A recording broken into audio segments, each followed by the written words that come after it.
মা ডাক শুনলে না মনটা একদম ভরে যায়। হয়তো আমার আর কোনো কষ্টই নেই, কিন্তু এই কষ্টর মধ্যে যে কত কিছু লুকিয়ে আছে জানো তো। এই ছোট বাচ্চাকে আমাকে যে কত কষ্ট করে নিয়ে কাজ করতে হয়। যদি না ঘুমায় তাহলে তো আমার শেষ, কোনো কাজই করতে পারি না।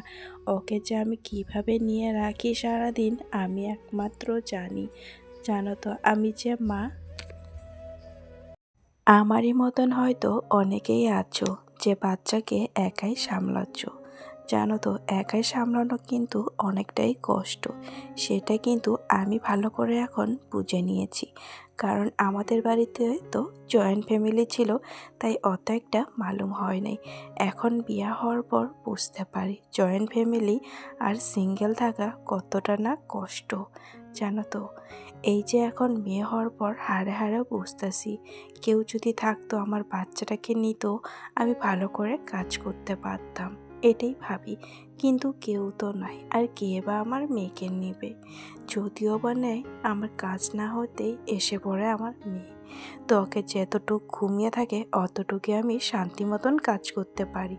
মানে ও ঘুম থেকে ওঠার আগেই আমাকে আর কি সব কাজই শেষ করতে হয়। যদিও বা না হয় তবুও আর কি চেষ্টা করি। সবারই হয়তো আলুর পাঁপড় বানানো হয়ে গেছে। তো আজকে যেহেতু রৌদ্রটা অনেক সুন্দর উঠেছে, আর আমার মেয়ে না পাঁপড় খাইতে অনেকটাই ভালোবাসে আর কি। তো ভাবলাম আলুর পাঁপড় দিয়ে দিই, মাঝে মধ্যে দিব ওকে বানিয়ে।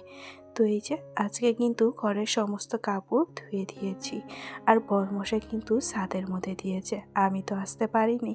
তো এখন এসে উল্টে পাল্টে দিলাম।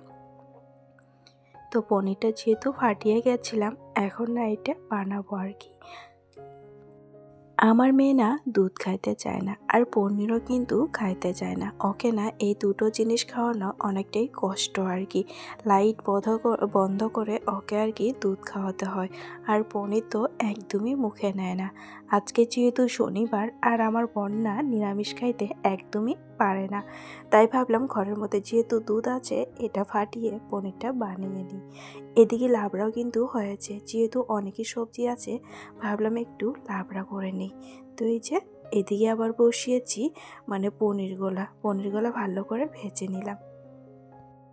তো আমি কিন্তু যেইভাবে রান্না করি সেটাই তোমাদেরকে আজকে দেখাবো। প্রথমে একটু জিরা, তারপর শুকনা মরিচ, তারপর তেজপাতা দিয়েছি। আর নিরামিষ তরকারির মধ্যে না আদার মরিচ বাটাটা না দিলে না একদমই ভালো লাগে না। প্রথমে তো আলুগুলো ভালো ভালো করে ধুয়ে তারপর ভেজে নিচ্ছি আর কি। টমেটো একটা বাটা দিয়েছি আর কি। এদিকে আলু মরিচ বাটানো দিয়ে দিয়েছি। এখন একটু জিরার গুঁড়া দিয়েছি, তার সাথে কিন্তু মরিচের গুঁড়াও দিয়েছি আর কি।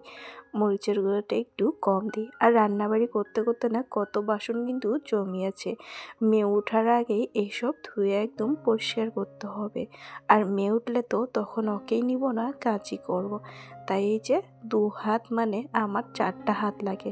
আমি ভাবি রান্নাবাড়ির টাইমে যদি আমার 4টা হাত হতো কতই না ভালো হতো, কিন্তু ওটা তো আর জীবনেও হবো না, বলো।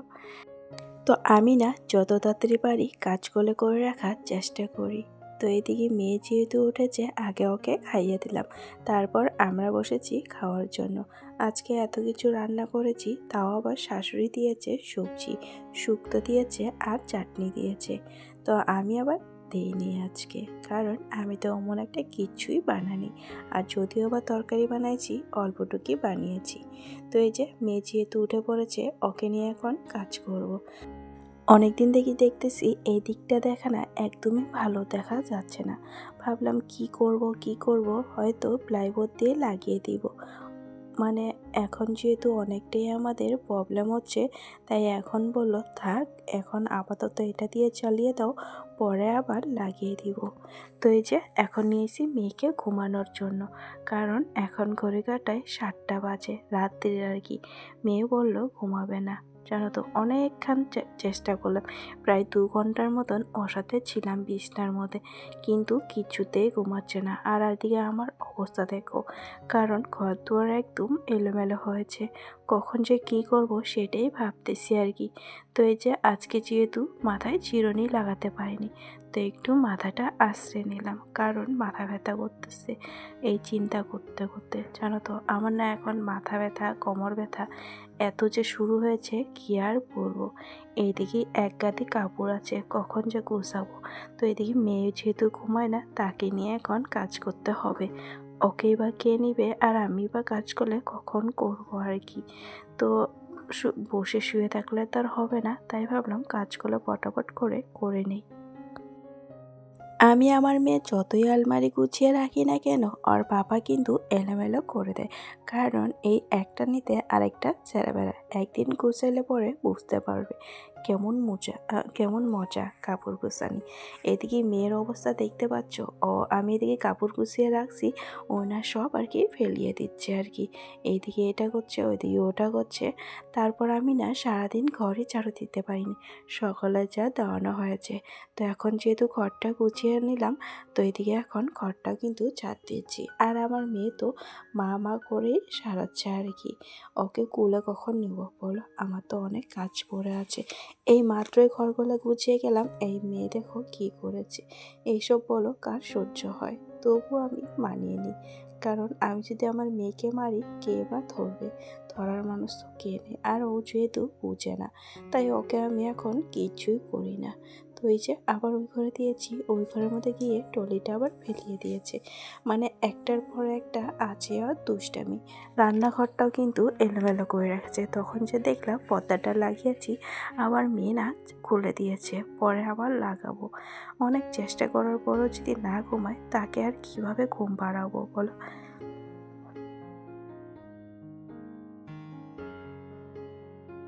আমার মেয়ের ঘুম বলো ভয় বলো কিচ্ছুই নেই। ওকে না সন্ধ্যাবেলা খাইয়ে দিয়েছিলাম, বাসনপত্রগুলো মানে ধোয়া হয়নি। আমি ভাবছিলাম মেয়ে ঘুমাবে, আমি ঘরের সমস্ত কাজ করে নিব, কিন্তু ও আজকে যেহেতু ঘুমায় নেই, আমি এদিকে বাসন মাজতে এসেছি, ও এখন আমার সাথে বাসন মাজবে, তাই কিন্তু কান্নাকাটি করছে। ওকে নামাচ্ছি, তাও আবার চিল্লাচিল্লি করছে।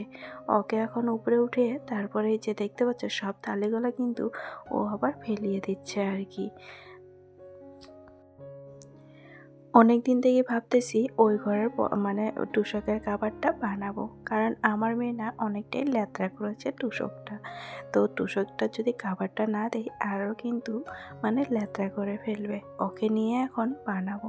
ও একবার মেশিনের উপরে উঠছে, একবার নিচে নামছে, এইভাবেই আমি কাজ করি। তো অনেক কষ্ট করার পর ওকে না একটা হাতের মধ্যে লিপস্টিক দিয়েছিলাম, তাও আবার শেষ করে দিয়েছে। তো এদিকে বরমশাই বলে রুটি খাবে, আর মেয়েকে ঘুম পাড়িয়ে দিয়েছি। মেয়ে না অনেক দিন থেকে বলেছিল যে কেক খাবে, কেক কেক করে যাচ্ছিল, মানে ওই যে মোবাইলের মধ্যে দেখে হ্যাপি বার্থডে, আমি বলি এটা কেক, সেই কেকই খাওয়ার জন্য মানে কয়ে থাকে মা কেক কেক। তো আজকে সেই কেকই বানাবো। তো এদিকে আবার স্ট্যান্ডও বসাই দিয়েছি। আমি আবার কেক না লবণ দিয়ে বানাচ্ছি। আমি না কেক বানানো শিখেছি, অনেক দিন পর আবার কেকটা বানালাম। তো এই যে ওইদিকে ও রুটি ভাজছে, এইদিকে আবার আমি কেকটা বসিয়ে দিয়েছি। ৪৫ মিনিটের মতন টাইম লাগবে, কারণ গ্যাসের মধ্যে। তো এই যে এইদিকে আবার ওই ফাঁকে ভাবলাম পটপট করে তোশকের খাবারটা ভরিয়ে নিই, কালকের আশায় থাকলে আর হবে না।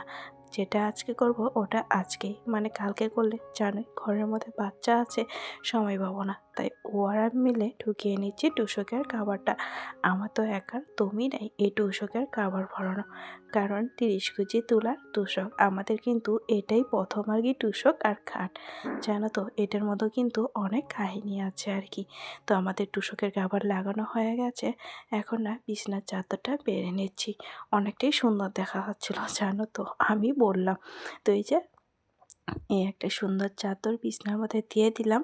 তারপর এখন উপর দিয়ে পাটিটা দিচ্ছি, কারণ এটার মধ্যে বসে মাম্মা খেলাধুলা করে আর কি। আমি যেহেতু এদিকে কাজ করতেছি, ওকে বলতেছি দেখো তোমার মেয়ে আজকে কি করেছে, আর ওকে না বালিশের কভার করে ভরানোর জন্য বলছিলাম। তো এই যে কেক যেহেতু হয়ে গেছে, এদিকে আবার গ্যাসটা কিন্তু বন্ধ করে দিয়েছি। তারপর দেখতে পাচ্ছ অল্পটুক ঠান্ডা হয়েছে, আর আমার মেয়ে যদি এখন যদি জাগ না থাকতো, অনেকটাই খুশি হতো, কারণ ও কেক দেখবে আর কি। আর ওকে বলেছি তোমাকে দিয়ে হ্যাপি বার্থডে করাবো আর কি। আর আমার মেয়ে যেহেতু এখন বুঝতে শিখে গেছে আর বলতে কিন্তু শিখে গেছে, মোবাইলের মধ্যে যদি শুনে হ্যাপি বার্থডে ও না সঙ্গে সঙ্গে হাততালি দেওয়া স্টার্ট করে দেয় আর কি। এদিকে কেক বানানোর পর ওকে দিলাম, আমিও খেয়ে